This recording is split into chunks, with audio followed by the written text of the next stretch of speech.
عقل اللہ پاک کی بہت بڑی نعمت ہے۔ اس عقل کی وجہ سے انسان باقی مخلوقات سے افضل ہے۔ اس عقل کی بنا پر وہ اپنی دنیا بھی بناتا ہے، آخرت بھی بناتا ہے۔ عقل کی بنا پر علم عمل کے میدان میں وہ ترقی کرتا ہے۔ جس کے پاس عقل نہیں اس سے آپ پوچھ کر دیکھیں کہ عقل کی کیا قیمت ہے۔ اللہ پاک نے اس حضرت انسان کو عقل سے نوازا ہے اور اپنی عقل ہر معاملات میں استعمال کرنی چاہیے۔ اس کے مقابلہ میں بے وقوف ہے، بے وقوف سیدھا بندہ۔ ایک بے وقوف احمق وہ ہوتا ہے جو فطری طور پر پیدا ہی ایسا ہوا ہے، جس کو کسی چیز کی تمیز ہی نہیں ہے، اس سے تو کوئی مطالبہ نہیں ہے۔ لیکن ایک ہوتا ہے عقل رکھتا ہے، سمجھ بوجھ رکھتا ہے کھانے کی، کمانے کی، اپنے بچوں کے بارے میں، اپنی فیملی کے بارے میں، لیکن وہ بہت ہی سیدھا ہوتا ہے، اپنی عقل کو زیادہ وہ استعمال نہیں کرتا۔ جو عقل زیادہ استعمال کرے اس کو کیا کہتے ہیں؟ اس کو ہوشیار بندہ کہتے ہیں، اس کو چلاک کہتے ہیں۔ لیکن ایک شاعر نے یہ بھی کہا کہ عقل کو زیادہ استعمال کرنے والا، زیادہ چلاک آدمی، زیادہ چلاک عورت نقصان بھی اٹھاتے ہیں، اس کے مقابلہ میں جو اپنی عقل کم استعمال کرتا ہے اس سے اپنے گھر والے بھی سکون میں رہتے ہیں، اس کے پڑوسی بھی، اس کے رشتہ دار بھی۔ زیر کی زہر استو نادانی شکر، زیر کی بفروشو نادانی بخل۔ زیادہ چلاکی، ہوشیاری یہ زہر کے مانند ہوتی ہے، اور بے وقوفی، کم چلاکی یہ شکر کی طرح میٹھی ہوتی ہے۔ اگر کوئی چلاکی عقل کو بیچ رہا ہو، اگر کوئی چلاکی عقل کو بیچ رہا ہو، اس کے بدلے میں تھوڑی بے وقوفی، احمقت کو خرید لے، اس کا پس منظر کیا ہے؟ ایک ہوشیار آدمی، چلاک آدمی شہر کی طرف جا رہا تھا۔ راستے میں ایک بے وقوف سے ملاقات ہوتی ہے۔ بے وقوف نے اپنے گدھے پر گندم لادی ہوئی ہے۔ چلاک ہوشیار بندہ اس سے پوچھتا ہے کہ بھائی کہاں جا رہے ہو؟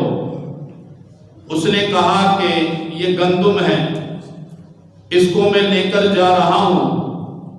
چلاک آدمی نے بے وقوف سے پھر پوچھا کہ گدھے کے دونوں طرف جو رکھی ہوئی ہے یہ دونوں گندم ہے؟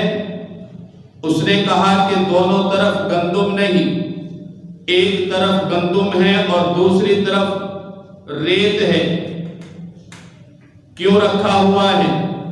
وزن کو برابر کرنے کے لیے، تاکہ وزن برابر رہے، میرے گدھے سے میرا سامان گر نہ جائے۔ اس ہوشیار چلاک بندے نے کہا کہ بھائی آپ ایسا کریں، آپ ریت کو پھینک دیں اور میں آپ کی گندم کو 2 حصوں میں تقسیم کر اس کا وزن برابر کر دیتا ہوں۔ اس نے کہا بہت خوب جناب، اچھی ترکیب لگائی، ریت ایک توڑے سے پھینک دی، اس میں گندم دونوں کی گندم تقسیم کر وزن برابر کر رکھ دی۔ بے وقوف بندہ ہوشیار سے پوچھتا ہے کہ بھائی تم کہاں جا رہے ہو؟ اس نے کہا کہ میں لوگوں سے مانگنے جا رہا ہوں۔ تو اس نے کہا کہ مجھے تیری سمجھ کی کوئی ضرورت نہیں ہے، اگر تو اتنا ہوشیار عقل مند ہوتا تو لوگوں سے مانگنے کے لیے نہ جاتا، میں اپنے اسی طرز پر چلوں گا۔ اس نے پھر وہی گندم ایک توڑے میں ڈالی، پھر دوسرے توڑے میں ریت رکھا، اپنے گدھے پر اس سامان کو رکھا اور برابر کر کر اس طرح وہ لے گیا۔ تو کہنے کا مقصد یہ ہے کہ زیادہ چلاکی، ہوشیاری یہ بھی انسان کو نقصان میں ڈالتی ہے۔ کسی شاعر نے بہت خوب کہا ہے، رزق کوئی صرف عقل مندوں کے لیے نہیں ہے کہ جو زیادہ چلاک ہوگا، ہوشیار ہوگا کہ صرف اسی کے پاس دولت ہوگی، ایسا نہیں ہے۔ کم عاقل عاقل آیت مذاہبہ، بہت سارے عقل مند ایسے ہیں کہ رزق کی تلاش، معاش کی تلاش میں راستوں نے اس کو تھکا دیا ہے۔ وَكَمْ جَاهِلٍ جَاهِلٌ تَلْقَاهُ مَرْزُوقًا، بہت سارے جاہل بے وقوف ایسے ملیں گے کہ جن کو اللہ پاک نے وافر مقدار میں رزق دے رکھا ہے۔ تو رزق صرف ان لوگوں کے لیے نہیں ہے کہ جو زیادہ چلاک ہو، ہوشیار ہو۔ میرے کہنے کا مقصد یہ ہے کہ جس طرح ایک کہاوت بھی بنی ہے کہ سیانہ کوا گندگی کھاتا ہے، زیادہ سیانہ بندہ بنتا ہے، زیادہ سیانی عورت بنتی ہے، زیادہ چلاکی دکھاؤ گے تو معاشرہ میں نقصان اٹھاؤ گے۔ استاد کے پاس شاگرد ہیں، لیکن کچھ ایسے بھی شاگرد ہیں جو حد سے زیادہ چلاک ہیں۔ وہ چلاکی کیا سمجھتے ہیں کہ استاد اس سے کوئی کام کا کہہ دے اور وہ کام دبا کر بھاگ جائے، اس کو وہ چلاکی سمجھتے ہیں۔ ایک بچے وہ ہیں، اگر ان سے استاد کوئی کام کا کہے وہ فوری طور پر حکم کی تکمیل کرتے ہیں، لیکن لوگوں کی نظر میں وہ بچے ایسے ہوتے ہیں کہ یہ چلاک نہیں ہیں، یہ بے وقوف ہیں جو اپنے استاد کے ہتھے چڑھ گئے۔ اب آپ خود ہی انصاف سے بتائیں کہ ان دو بچوں میں سے کون سا بچہ بہتر ہے؟ وہ بچہ بہتر ہے جس نے اپنے استاد کے حکم کی تکمیل کی، کوئی چلاکی نہ دکھائی۔ اسی طرح گھر میں وہ بہو جو کم چلاک ہو، جو زیادہ چلاک عورت ہو، گھر میں نئی نویلی دلہن زیادہ چلاکی دکھاتی ہے، اس سے گھر کے سارے افراد تنگ آ جاتے ہیں۔